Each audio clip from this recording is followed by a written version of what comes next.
Groot. I am Groot. I am Groot. I am Groot.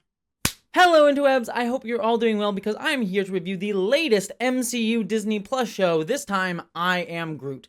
And I have to say, this show was kind of a breath of fresh air for me as a reviewer. If you didn't know, I Am Groot is one of those series that Disney Plus has been doing a lot of, where it's just like a series of 5 or 6 episodes that are only 4 to 5 minutes long that you can basically binge all of the episodes of in about 30 minutes. They've done this for shows like, and they've done this for a few different characters and franchises. I believe they did one for Baymax from the Big Hero 6 movie, as well as the dog from the Pixar movie Up. And they're just cute little fun things meant to like sit your kid in front of and just have you turn off your brain and just enjoy for a little while. There's not really much depth to them.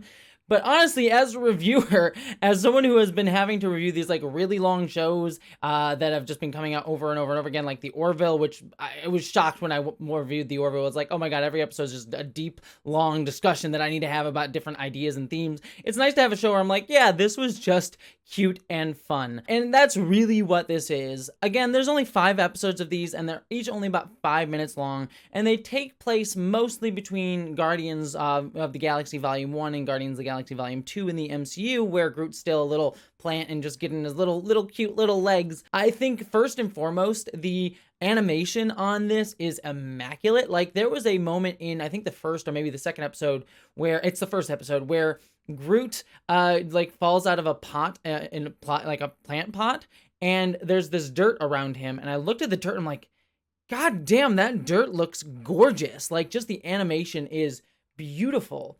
And it showcases to me like what these VFX artists that Marvel works with can do when they're actually like focusing on something small and are actually given a lot of time to do so. Unlike, you know, some of the bigger MCU Disney Plus shows where they're like, there's so much going on, they need to get these shows out, and they're just trying to do it on the fly and trying to shove so much in there.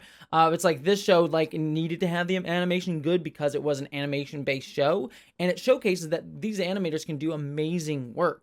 And considering there's been a lot, I didn't necessarily mean to make this about this, but might as well bring it up. Considering a lot of the controversy around the crunch that the MCU and Marvel specifically, but it really is an industry-wide problem, and Hollywood put these VFX artists under. It really showcases to me like, we always complain about things like the She-Hulk VFX and things like that, about how bad it looks. And it's like, it's not the VFX artist's fault. If they were given the time, they could do the work. It's the fact that we aren't giving these people enough time because we need to crank these things out all the time. And again, I won't get into politics, but it's capitalism. It's just what it is. It's like constantly shove it out, as opposed to like taking the work and time to do the art. But anyways, that aside, done.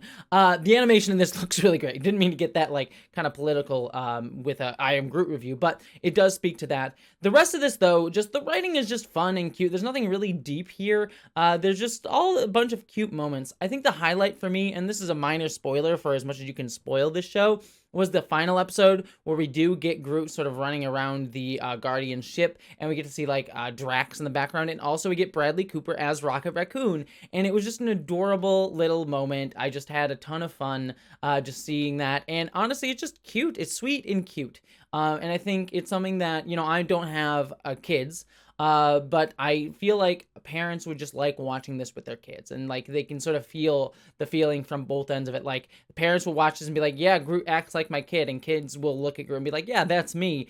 And like moments where Bradley Cooper's Rocket comes in and is like the parent to Groot, which is, I think, is a wonderful dynamic for that character that we have to see most in Guardians Volume 2 and a little bit in Avengers Infinity War.